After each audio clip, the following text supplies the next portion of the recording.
Olá, estamos começando mais um programa da série Fazendo Escola, que está discutindo a gestão democrática nas escolas públicas do ensino médio. Quais são os problemas e as soluções que pais, professores, diretores e comunidade estão encontrando para melhorar a escola? Hoje, nós vamos discutir o projeto político-pedagógico, conceitos e significados. Para conversar, estamos aqui com o professor José Luiz Salmazo, que é professor do Centro Federal de Educação Tecnológica de São Paulo. Estamos também com o professor Roberto Lerrer, que é professor da Faculdade de Educação da Universidade Federal do Rio de Janeiro, e a professora Vera Lúcia de Rossi, professora da Faculdade de Educação da Unicamp. E antes de começar a nossa conversa, a gente vai ver um pouco da experiência de estruturação do projeto político-pedagógico.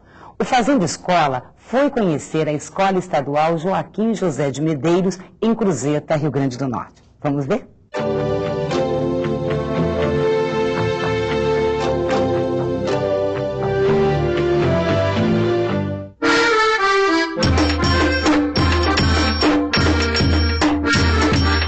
Fragmentos da realidade. Identificação. A comunidade como ela é. Planejar a escola é ter uma visão ampla, achar detalhes, encontrar soluções. É preciso entender o contexto de onde se vive.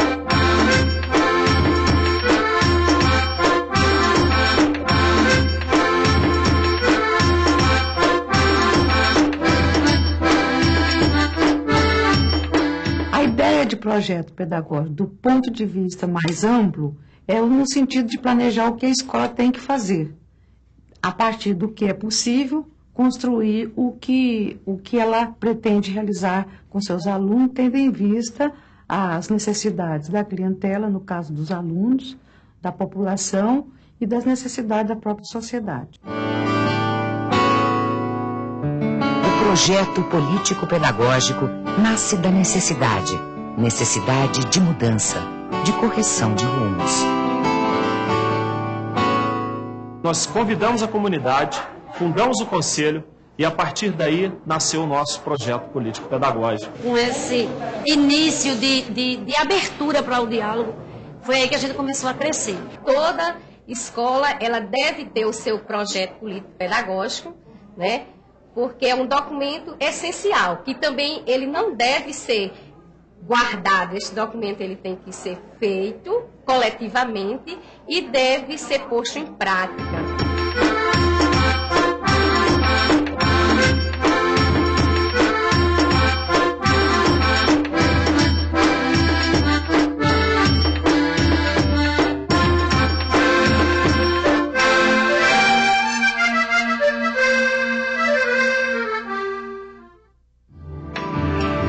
Conhecer bem a comunidade em que está inserida foi fundamental para a Escola Joaquim José de Medeiros. Em 1995, foi elaborado o primeiro projeto político-pedagógico da escola. A gente ilustrava o projeto como se ele fosse uma grande nave, né?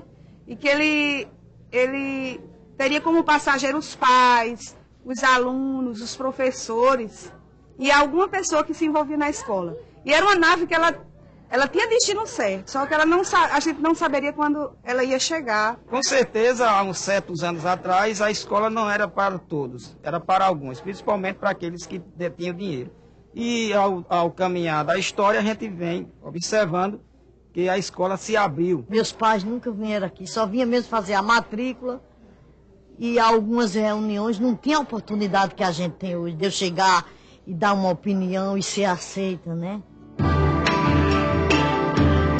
O projeto político-pedagógico ajuda a identificar o que é a escola e definir os caminhos que devem ser seguidos. Mas nem todo caminho é fácil de seguir.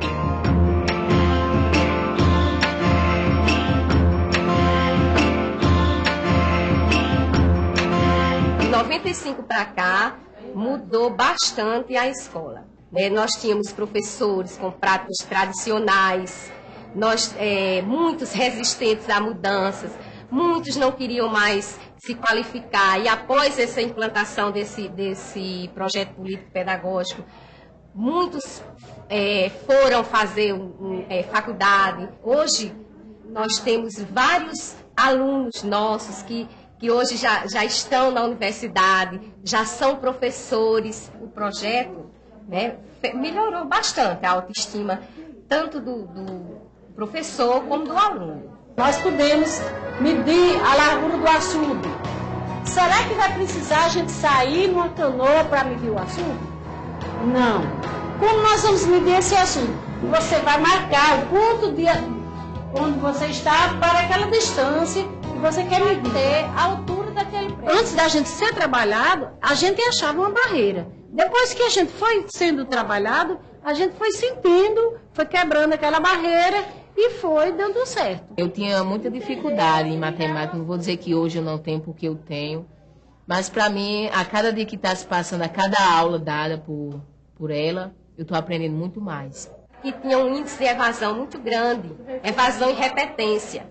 E após esse projeto político-pedagógico, diminuiu consideravelmente o índice de evasão e repetência.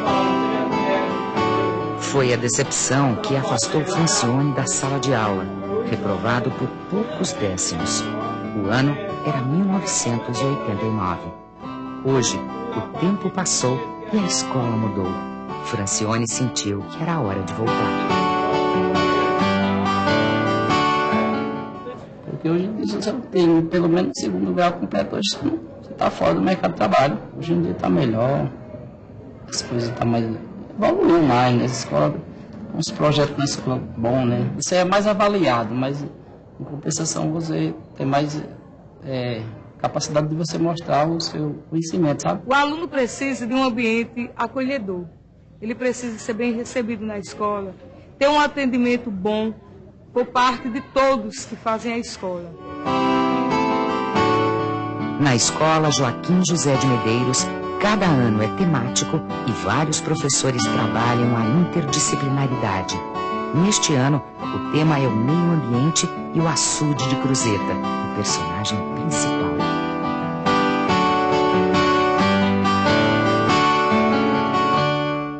Olá pessoal, boa tarde.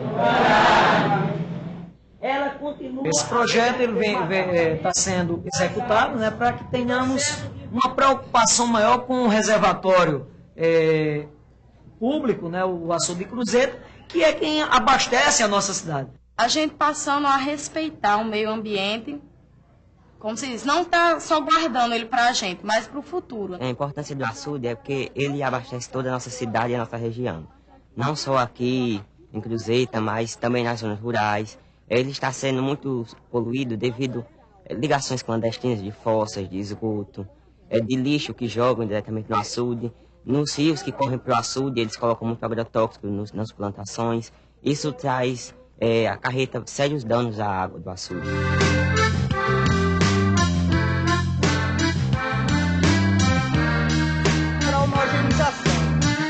A escola, ela já sabe o que é trabalhar de forma participativa e ela já tem uma vivência nesse trabalho. Ela já sabe que a comunidade faz parte da escola. Então, o que é que está retomando? Retomando a questão da sistematização maior de trabalhos, formação do professor, dos conteúdos, a questão da liderança estudantil, é a formação do aluno, é a formação do cidadão.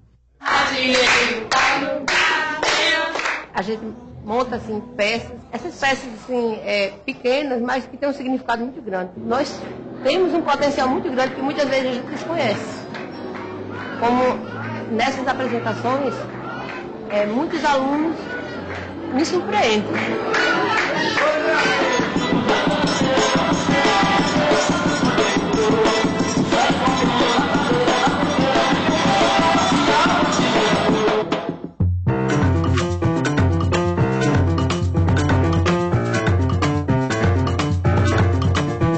A sala do vídeo tem uma grande importância. Nós temos 3 projetos dentro da sala de vídeo. Ela fortalece a TV Escola, ela é um suporte muito forte na escola, nós subsidiamos outras escolas, por sinal. É uma forma de melhorar a aprendizagem, mais aluno-professor, juntar mais a interação aluno-professor, e uma forma de o aluno poder expressar mais ainda o que ele aprendeu e o que ele está aprendendo.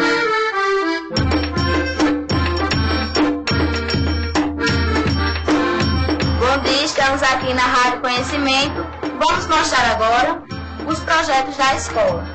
O primeiro projeto, Preservando a Natureza, limpando, cultivando e colhendo. Também temos o projeto da Telesala, que é o amor e suas várias faces. O projeto da Sala de Apoio Pedagógico.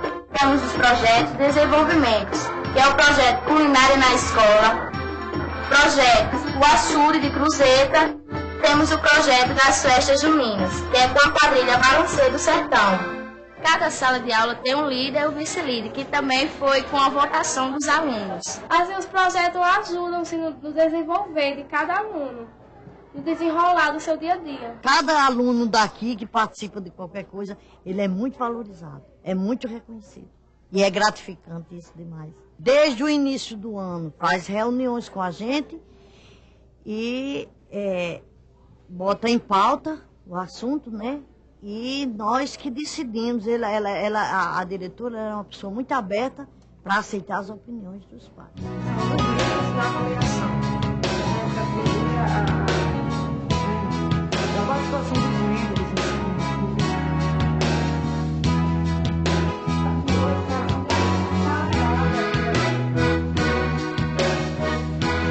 A gente fez as reuniões, aplicou os questionários com os pais, com os alunos, com os funcionários. A gente já está vendo como é que está a questão da situação da escola.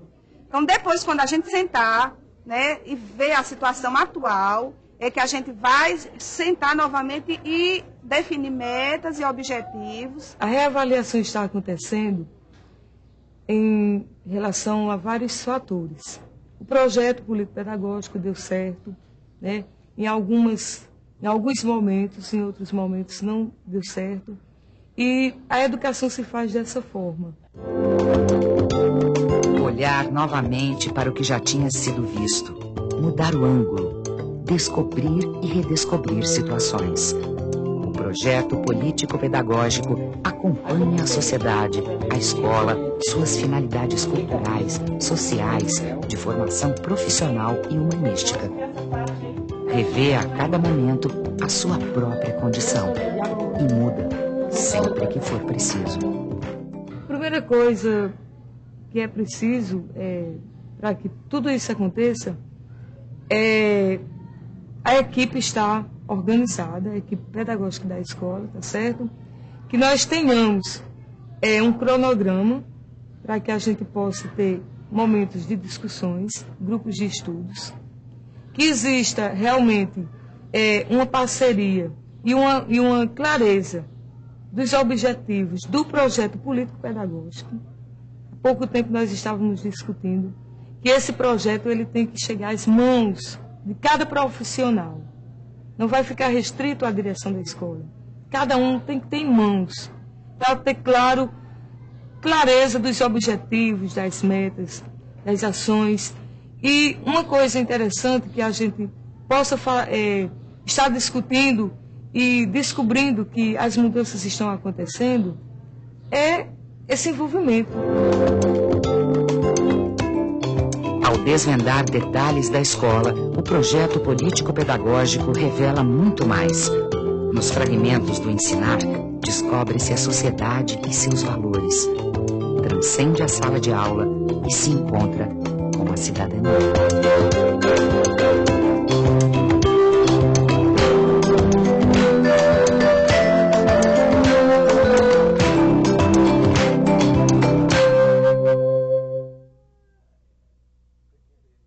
Após assistirmos esse vídeo que nos mostra a experiência de implantação do projeto político-pedagógico nesta escola, eu gostaria, professor Roberto, que o senhor nos dissesse qual é o processo de implantação. Acho que o mais importante no processo de implementação de um projeto político-pedagógico é o protagonismo. É fundamental que cada pessoa que participa da comunidade, o professor, cada criança, cada jovem, os pais, os que fazem o trabalho técnico, o apoio técnico da escola, se sintam sujeitos da construção desse espaço escolar como um espaço público. E nessa escola, dá para observar isso, seria essa? Sim, me parece que na escola há todo um engajamento de professores, o envolvimento dos estudantes na afirmação desse espaço como um espaço da comunidade, um espaço de liberdade, de criação. Que ótimo.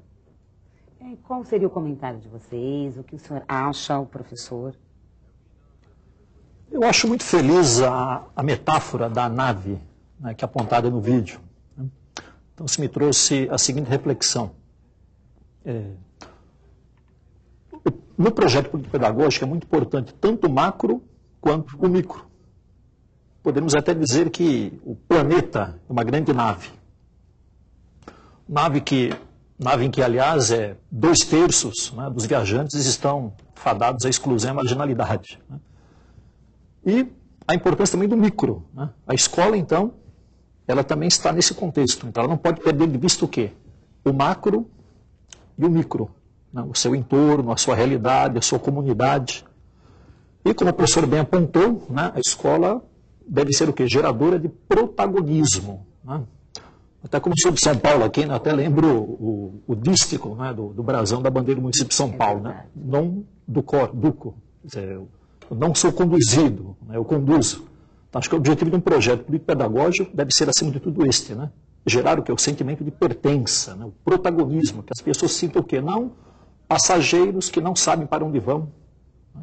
não detêm os rumos dessa nave, mas se sintam o quê? Participantes, copilotos, não é? Desse processo. Professora Vera, o que a senhora acha importante num país que tem tanta diversidade? O que é preciso para fazer um diagnóstico? Olha, eu acho que primeiro é o reconhecimento da diversidade cultural, né? Reconhecer a diversidade, né, como algo muito positivo, muito interessante, muito rico, muito criativo. Reconhecer a diversidade, a diferença cultural, né? Integrar essa diferença no contexto da escola, para a gente poder amenizar um pouco da dor, da discriminação social, racial, de cor, e acabar com esses privilégios de uma vez por todas. A escola é um bom lugar para a gente começar essa reflexão. A professora Vera levantou algumas questões muito importantes, mas nós vamos discutir isso no próximo bloco. A gente volta já já.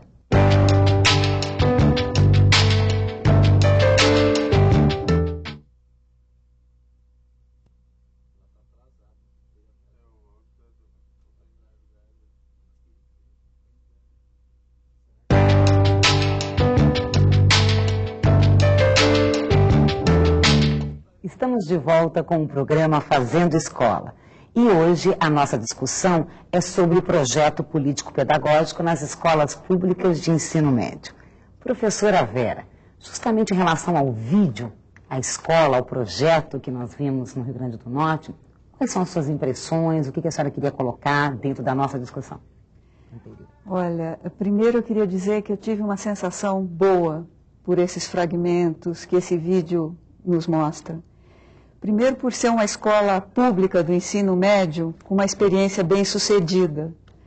Para fazer um contraponto na nossa memória, né, que está muito em voga hoje, de que a coisa pública é uma fonte só de sofrimento e de derrotas. Nós temos aí um excelente exemplo de uma escola que integra o espaço público, que interage com os sujeitos da escola no espaço público, com alunos que vão para a universidade com um processo de ensino-aprendizagem rico, com a formação de professores boa, com alunos auto-organizados, com a gestão da escola, acima de tudo, integrada a um projeto político-pedagógico. Eu acho que as coisas têm sentido na gestão quando ela tem um projeto. Esse projeto alimenta a gestão e a gestão da escola alimenta esse projeto. E esses atores agarram isso de uma forma muito intensa, muito bonita. Esse esforço vale a pena. Isso é interessante, né, professor Roberto? Porque quando nós falamos projeto político-pedagógico, né? Porque é político e porque é pedagógico ao mesmo tempo. A política tem uma concepção de público. A escola, enquanto espaço que socializa saberes, nem sempre foi pública. A afirmação da escola como espaço público foi decorrente de muitas lutas históricas. Foi preciso, primeiro, que os setores que estavam excluídos da escola, os filhos dos trabalhadores, pudessem estar na escola. E não estar como sujeitos passivos, mas como sujeitos de direito. E nessa perspectiva é que é político, porque é uma afirmação da esfera dos direitos, do que é devido a cada cidadão, porque ele, na condição de cidadão, tem direitos. E esses direitos foram forjados politicamente.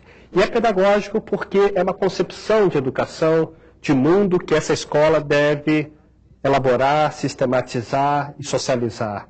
Então, nessa ótica que entendemos que o projeto político-pedagógico, na verdade, é constitutivo da escola, quer dizer, faz parte do ser da escola. Perfeito. Professor, projeto político-pedagógico. Nas escolas técnicas, como numa escola técnica, com todas as diferenças que ela tem da escola tradicional? Eu diria para você que não há, ou não deve haver, dois projetos políticos pedagógicos idênticos. Cada escola deve buscar o que é a sua identidade. E em se tratando das escolas técnicas, no ensino médio, há esse diferencial. Normalmente são escolas que oferecem ensino médio, e cujo alunado, em grande parte, cursam concomitantemente o ensino técnico. E essa divisão, não é, que é recente, né, na educação do país, tem gerado muitas controvérsias. Né? Nós observamos o quê? Muitos alunos sobrecarregados, né? A articulação também, né, entre a formação generalista, a formação humanista, né, o ensino separada, né, das disciplinas e do curso técnico, elas têm gerado também alguns conflitos, né? São novas situações que se colocam, né, para as escolas que ministram, né, o ensino técnico também. E sempre tomando cuidado de, né, ensino técnico não é o quê? Não deve ser, ao menos, um ensino tecnicista. Né? Afinal, as tecnologias devem estar a serviço o quê? Da promoção humana. Como que a escola vai buscando a sua identidade, qual é o olhar, né, que há necessidade para que isso seja possível? Essa questão, no meu entendimento, ela é muito importante, da busca da identidade. Nós fomos colonizados. O Brasil é um país que foi colonizado a partir de uma visão eurocêntrica, que apagou diferenças, suprimiu identidades. E a escola deve buscar a alma do povo, né? Ela deve buscar a identidade cultural dos povos, a língua, a cultura, a forma de ver o mundo e a forma de dialogar com a ciência, porque, de fato, a ciência é uma produção que se pretende universal, mas a ciência deve ser, na produção do universal, também o diálogo com as particularidades. Então, me parece que a questão do projeto político-pedagógico, tal como vem sendo discutido atualmente, deve priorizar de forma muito intensa a busca das raízes e da identidade. E justamente porque, com a nossa busca de identidade, da nossa história dos povos indígenas, dos povos originários, da nossa história que tem a ver com as vozes da África, tudo isso faz parte da nossa universalidade enquanto seres humanos. E a escola deve poder fazer isto no projeto político-pedagógico. Por isso que é um espaço de criação, é um espaço de liberdade, é um espaço justamente de afirmação do humano. Né? E, professora Vera, como era antes e agora o que se pretende da questão com o projeto político-pedagógico? Como era o antes? Olha, o projeto político-pedagógico, ele passa por conceitos diversos em épocas diversas, né? Ele tem uma elasticidade.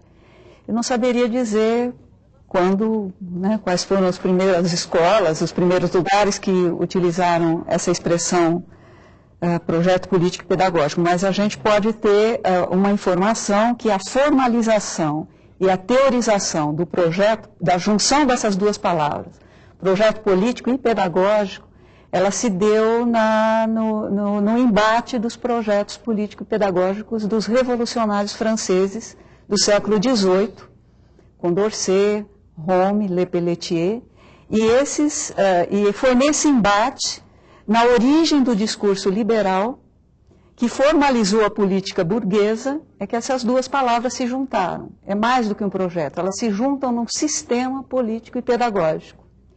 E a partir de então, ele vai tomando essas diversas faces, mas ele guarda essa semelhança em relação às diretrizes da educação democrática, né, que eles desenham naquele momento. Uma delas é aquela bandeira de luta que depois os sindicatos, as lutas e as escolas assumem, que é a luta pela escola pública, laica, gratuita, universal e para todos. Por falar em projeto, este é um projeto liberal e que, aí nesse aspecto, causa insatisfação, porque ele é um projeto inconcluso devido às políticas públicas não terem realizado ainda na sua plenitude. Na sua plenitude. Professor, a senhora acredita, a senhora veio dessa maneira, as políticas agora, então tem um projeto, está ligado à questão de democracia, quer dizer, estão juntos. Falar em projeto político-pedagógico é falar em democracia, né? Não está nada terminado, nós estamos numa nave.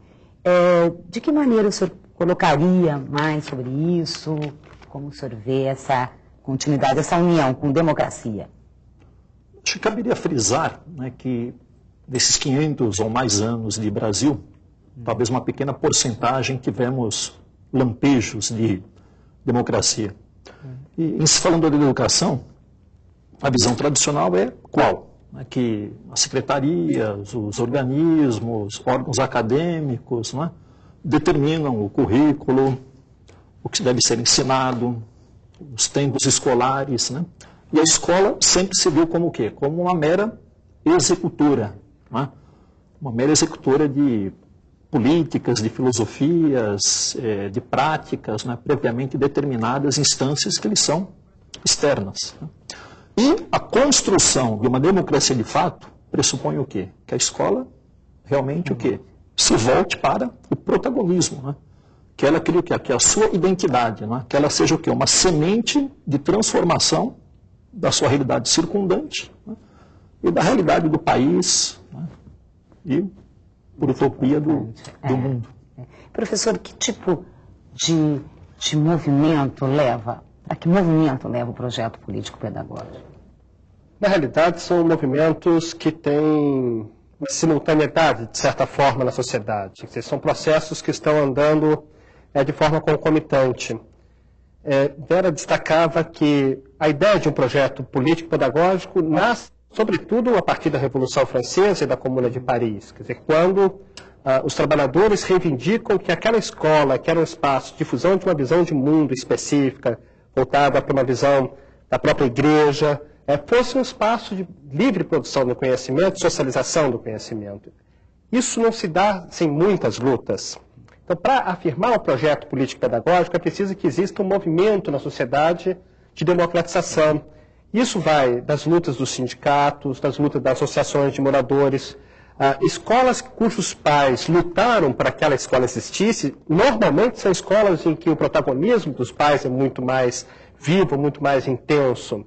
Da mesma forma, a auto-organização dos estudantes, que é muito importante no projeto educativo de uma escola, no projeto político de uma escola, é compreender que aquela escola é do Estado e não é de governo. Acho que isso é uma diferenciação decisiva, porque ela não é uma repartição pública. Ela é uma instituição de Estado, que transcenda limites específicos de governos. Uma péssima tradição das políticas educativas brasileiras é que, de 4 em 4 anos, muitas vezes os governos querem reinventar a roda e fazer um ponto zero a partir do qual se reconstrói diretrizes, orientações, enfim, prioridades. Isso é indevido. A escola deve discutir um projeto em consonância com o sistema público de ensino, articulado com o sistema público. É importante que os professores façam uma reflexão sobre o currículo, como ensinar ciências, matemática, física, química, história, mas essa reflexão não fique restrita àquela escola especificamente, mas esse debate se amplie para as outras escolas, para que a escola pública possa ter o que historicamente se chama um padrão unitário de qualidade. Não é um padrão uniforme de qualidade, todas as escolas, como fosse uma linha de produção, ensinam as mesmas coisas. Mas cada ser humano, cada pessoa que tem um rosto humano deve poder se apropriar de um padrão de rigor, de conhecimento científico, de saber pensar cientificamente, de reconhecer a sua história, a sua identidade, os traços, as marcas da sua identidade histórica de maneira plena, né? Isso é uma escola unitária. Me parece que temos um momento muito interessante no Brasil e na América Latina. As escolas estão pulsando, as escolas estão buscando o protagonismo. E eu acho que isso é o momento mais interessante que a gente vive na escola pública brasileira e latino-americana. Exato. E, aliás, a continuidade, né, do projeto político-pedagógico nós vamos discutir no próximo bloco. Vamos fazer um intervalo e voltamos já.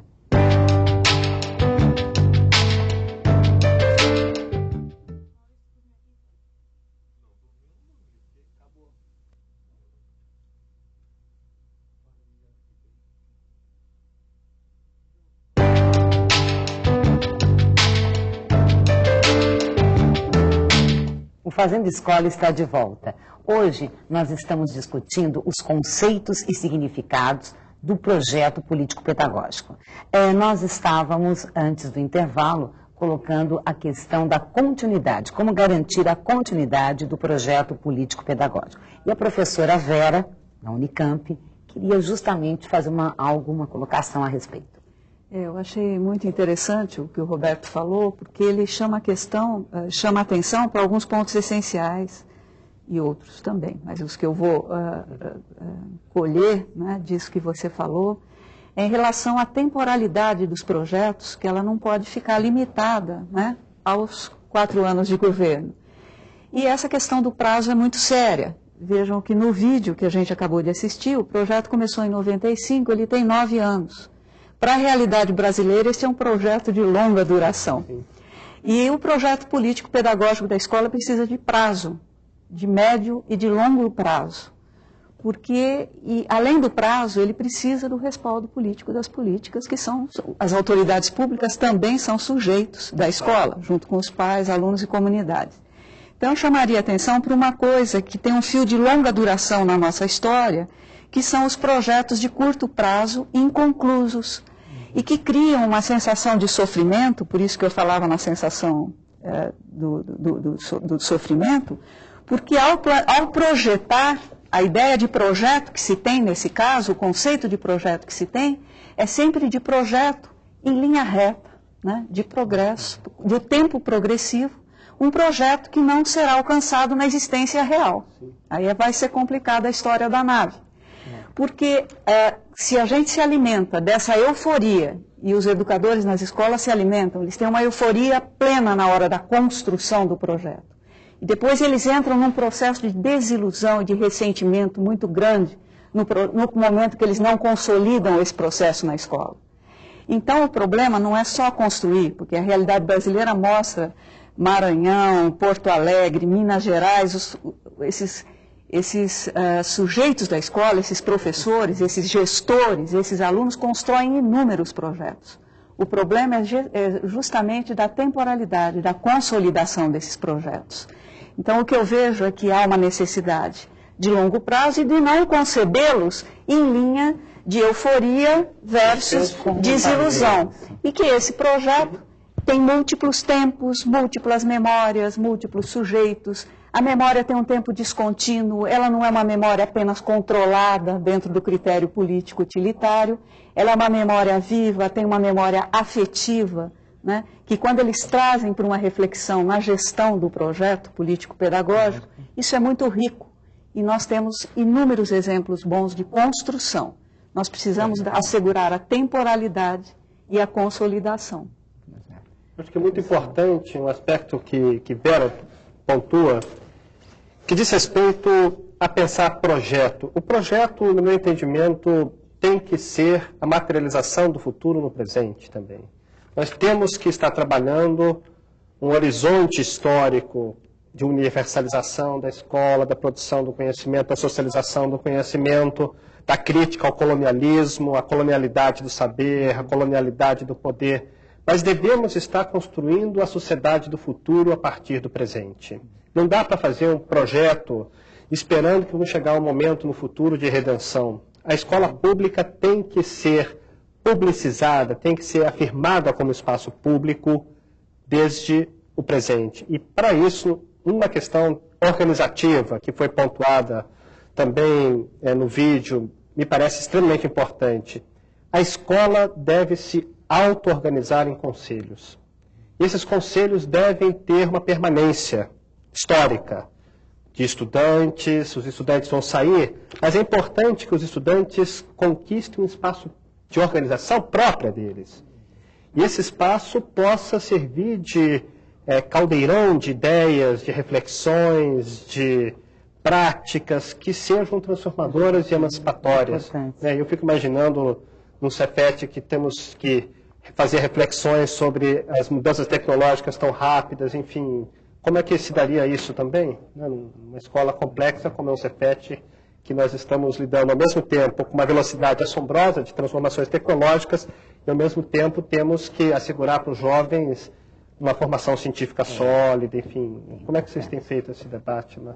E, sobretudo, né, eu diria uma formação política. Né? Eu até destacaria que em muitas literaturas, em muitos discursos, evita-se, né, a palavra político. Né? A própria LDB, né, ela fala de, no seu artigo 2, né, proposta pedagógica, outros o quê? Projeto pedagógico, plano de escola. Né?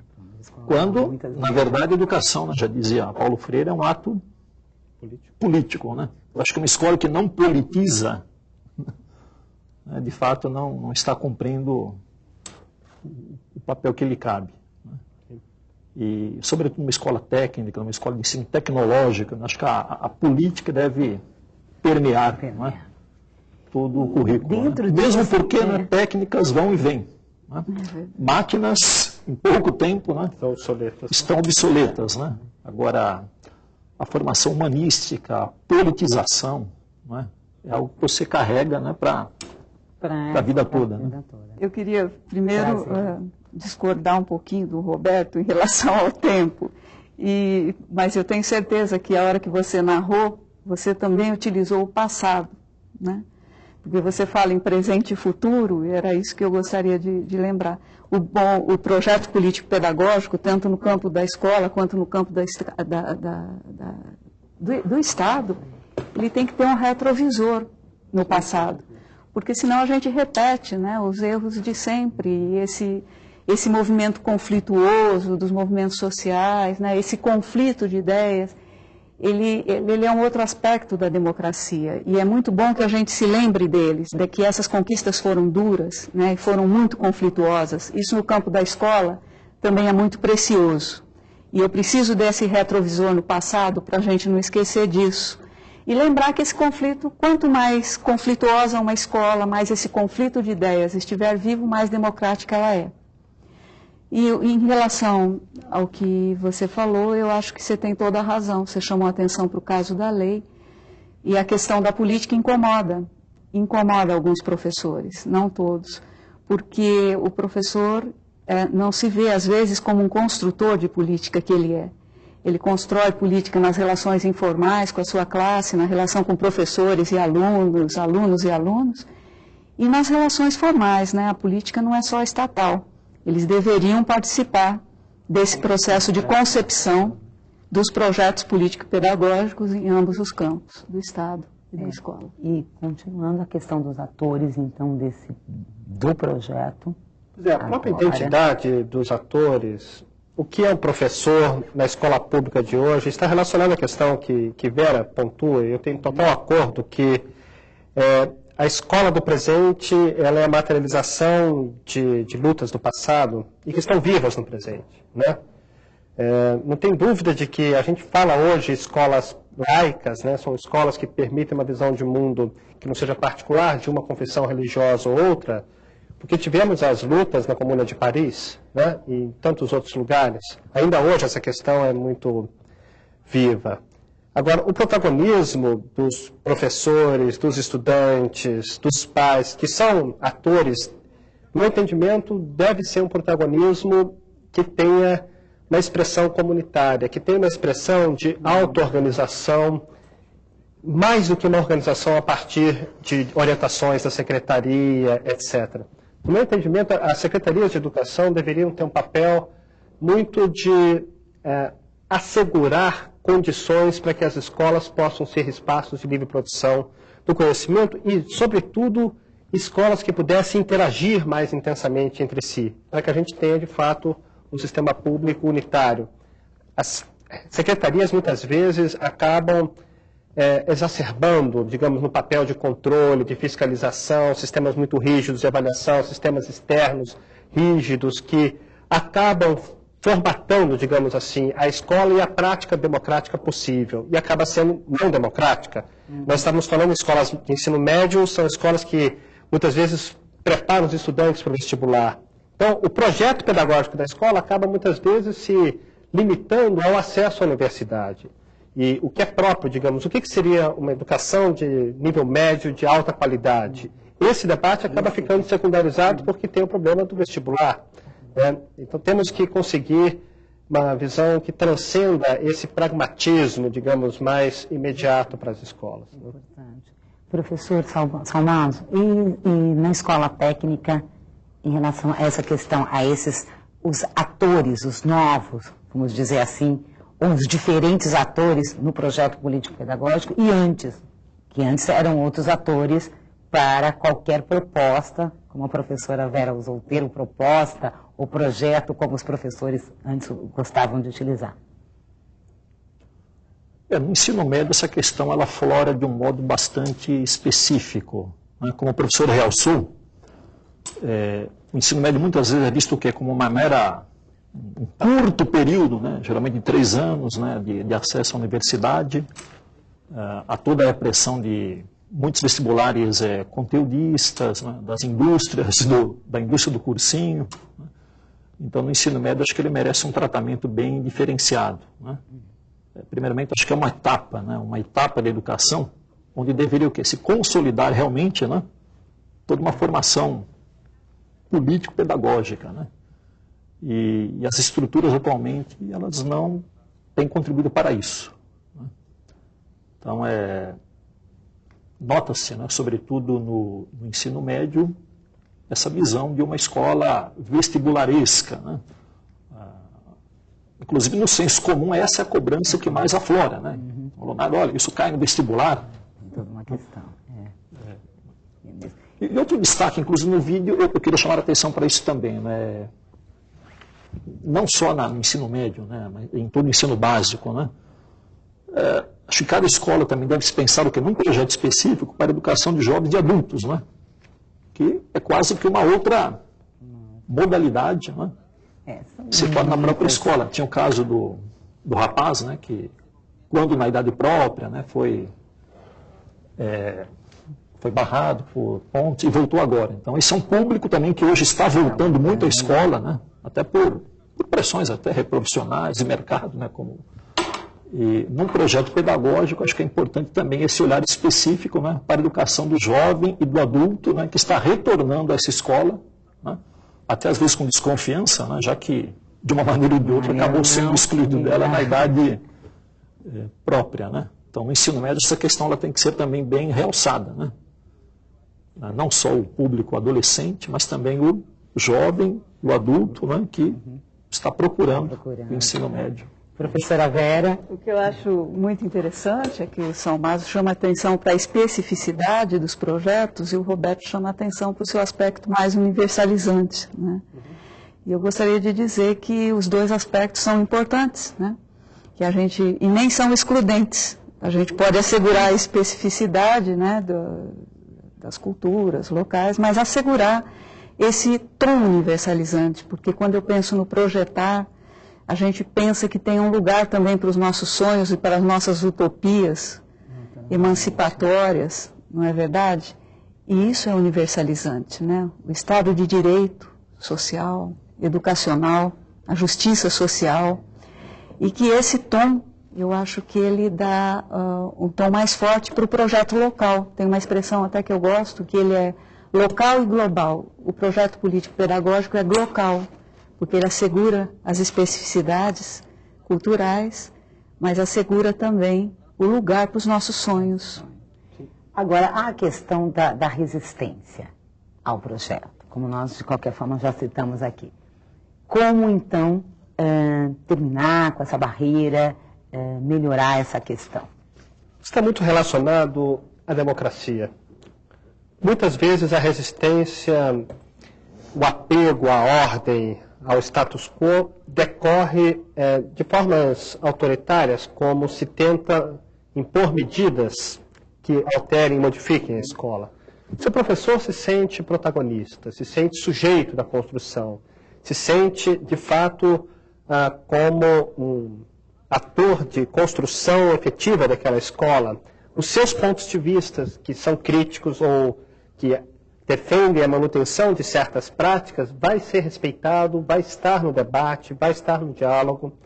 E eu acredito muito na integridade ética da quase totalidade dos professores que estão na rede pública. Eu acho que os professores que são educadores da rede pública têm um sentido ético de justiça muito forte. Concorda, professora? Concorda? Esse sentido ético de justiça que muitas vezes faz com que professores temam até fazer mudanças, de saber o que será que vai acontecer com a escola modificada, na medida em que a escola perca certos freios e controles governamentais duros, rígidos, burocratizados, o que vai acontecer na escola? O professor, os estudantes, os pais devem confiar na capacidade que nós temos enquanto educadores no sentido lato. Eu acho que é um pressuposto de um projeto democrático na escola, o reconhecimento de que todo ser humano é intelectual, não existem diferenças de graus de humanidade, né, na espécie humana. Todos somos intelectuais, somos todos dirigentes, devemos ter capacidade dirigente. Eu creio que com isso as resistências fazem parte do processo, mas fazem parte de um processo que permita a transformação. Eu acho que a escola não deve temer transformação, ela deve apostar na transformação, porque é isso que vai fazer com que a escola seja, como disse Vera, o lugar que a gente projeta utopias, mas também realiza as nossas utopias. Concordo plenamente com o que o Roberto colocou. Apenas colocar que na gestão colegiada da escola, essa resistência, ela não pode ser vista como algo patológico, né? como algo doentio. Ao contrário, as resistências não desaparecem, elas são substituídas em torno de outros ideais, né, que a escola vai construindo. Acaba aquela resistência direta, professor-diretor, né, e vai se construindo um corpo na gestão colegiada, né, para observar realmente aonde a gente tem que atrelar os nossos objetivos educacionais, os nossos objetivos mais amplos, mas elas nunca desaparecem. No campo da gestão democrática, esse campo se dá sempre nesse embate de resistências, né? E eu queria dizer que resistência e conformismo, né? A ambiguidade nesse caso também não é doentia, porque há alguns momentos em que a gestão da escola, e os gestores são muito fortes, os gestores da escola pública, né? Porque eles mantêm essa gestão, né, com um interesse muito grande, muito bonita. Esse embate entre o conformismo e a resistência é um embate positivo. É um embate que faz crescer, né, nesses movimentos mais ocultos, até que eles consigam, na gestão democrática, enfrentar a questão do ponto de vista da representação social e política no campo formal do Estado. Então, é um exercício que se dá no interior da gestão democrática, no interior da escola, muito precioso. Ele é pequeno, mas aí tem uma grande contribuição da escola, que é aceitar o campo das resistências e dos conflitos como pressupostos à nossa cultura, e não como patologia. Aliás, a resistência é conservadora? Sim. Ao contrário, muitas vezes a resistência é para manter valores, ideais que são importantes. Claro, claro. Aliás, a palavra resistência ela é ambivalente. Né? Inclusive, há muitos discursos, né, que colocam todo o fracasso da escola nessa desculpa. A escola não dá certo porque os professores são resistentes a mudanças. Né? Então, uma teoria da culpabilização do professor que também deve ser questionada.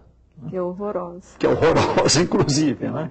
E, de outro modo, né, muitas experiências positivas, democráticas se mantêm. Por quê? Por causa da resistência. Né? Então, preciso também então, tomar um pouco de cuidado com essa palavra. Né? De fato, e também ela é saudável. Né? Acho que o jogo democrático pressupõe isso, um embate de ideias. Né? De professorado numa classe homogênea, né?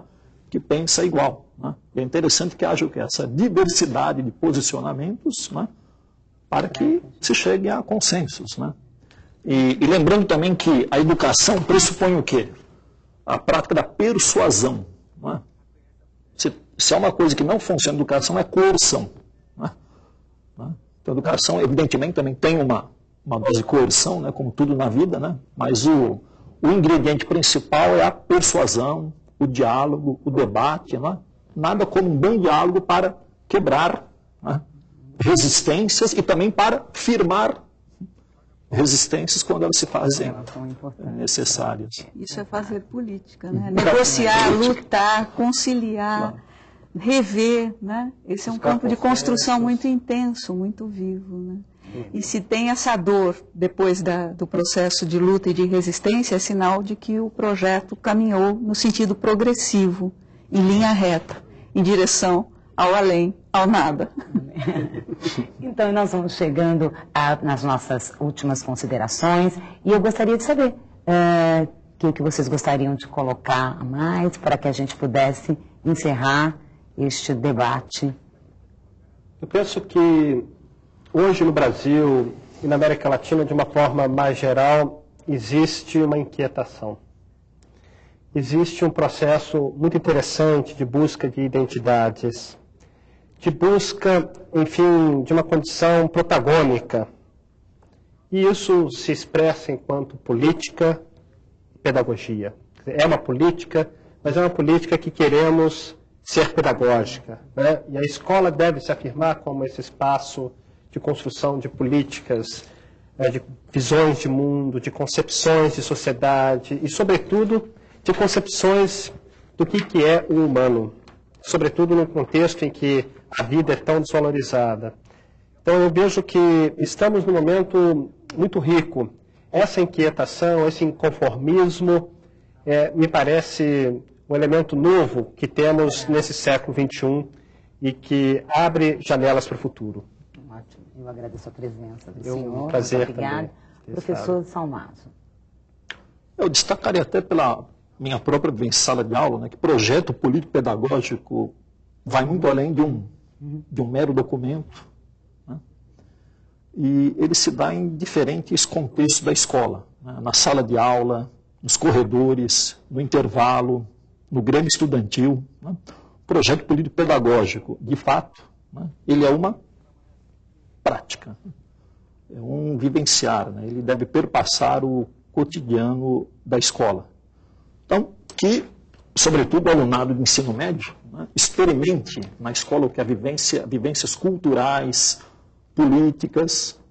Não é raro que um aluno saia do ensino médio, por exemplo, sem nunca ter participado de uma assembleia, né, sem ao menos ter uma noção do que é esse tal de projeto político-pedagógico da escola. Né. E há sempre esse risco, né, há o risco de o projeto político-pedagógico, né, ser mostrado como o quê? Como uma mera exigência burocrática, documental, né, quando não é isso. Né, como o professor Lerrer destacou, né, o projeto político-pedagógico, ele ou será projeto político-pedagógico se ele for um engendrador de protagonismo, né, do sentimento de pertença, né? Pertença de todos, né? Do professor, do aluno, do pai, né? Da comunidade do entorno. Né? E a escola, acho que ela tem esse papel, né, importante de ser um canal, né, de certa forma até insubstituível, né, na criação de um mundo diferente. Né? Por favor, professora Vera. Olha, eu gostaria de retomar no final um ponto inicial do vídeo que a gente assistiu, porque o Salmazo me fez lembrar de que o projeto político-pedagógico não é só um documento escrito. E disse a coordenadora pedagógica lá do Rio Grande do Norte que não é um documento para ser guardado. E ela tem toda a razão, porque eu gostaria de colocar que o projeto político-pedagógico não é uma ideia brasileira. Ele é uma ideia das políticas de fim dos anos 80 e começo dos anos 90, e ela faz parte de um contexto internacional. Essa reforma tem um porte internacional. E quando a gente fala em guardar o projeto, eu vou usar uma expressão, o Fórum Europeu dos Administradores da Educação mostram que também a gestão da escola e os projetos político-pedagógicos na Europa têm uma característica que é uma miscelânea de referenciais no interior da escola, dados vários sujeitos que participam dela, que a gente já comentou no início. Por outro lado, eles também não estão muito conectados com as normas institucionais. E que eles vivem esse movimento, que é típico da cultura da escola, que é um movimento de transgressão, né, e de emancipação, que a gente já comentou da gestão. Mas eu queria dizer a essa coordenadora que esse projeto que ela comenta tem vários apelidos na Europa. Ele se chama Projeto Gaveta, que ele vai ser mostrado só no momento que ele for requisitado. E que há também o projeto ofício, o projeto ficção, aquele que não utiliza os recursos públicos e faz o seu projeto desvinculado do real. Tem o projeto fantasma, o projeto do chefe, enfim, tem 1000 apelidos irônicos para dizer o quanto é complicado aquilo que ela traduz, que a gente chama de participação operativa. E tomara que as participações no projeto pedagógico sejam sempre conflituosas, decisórias e democráticas. Que ótimo. Eu agradeço novamente a presença de todos e agradeço principalmente a sua presença, espectador, diretor, professor. E no próximo programa a gente continua discutindo o projeto político-pedagógico. Vamos ver como é que é, passo a passo, a construção do projeto. Tchau, tchau. Até semana que vem.